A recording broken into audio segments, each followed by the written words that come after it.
Hi everyone, మేము కొన్ని వస్తువులు తీసుకుందామని రత్నదీప్కి అయితే వచ్చాము. ఇక్కడ మా పిల్ల రాక్షసిని చూసారా, అసలు బొత్తిగా భయమే లేకుండా తయారవుతుందండి.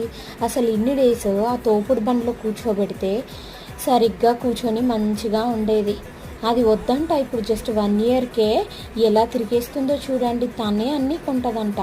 కర్మగాలి ఏదైనా గ్లాస్ పగిలిందనుకోండి, మా ఆయన గుండె గుబేలు అన్నది. అసలు నేను షాపింగ్ చేస్తుంటే అన్నీ అబ్జర్వ్ చేసి ఇదే దొరికిందే ఛాన్స్ అని అది ఏదైనా కానీ తెచ్చి బుట్టలో పడేస్తుంది. మొత్తం మా ఆయన తీసుకెళ్ళ పక్కన పెట్టేశాడు. అసలు మాటే వినదు సుమి. పిల్లలు ఇంతేనా అండి? ఏమో అండి, కొంతమంది అయితే పెద్ద పిల్లలు కూడా చక్కగా తొగుడు బండిలో కూర్చొని షాపింగ్ అంతా ఎంజాయ్ చేస్తూ ఉంటారు.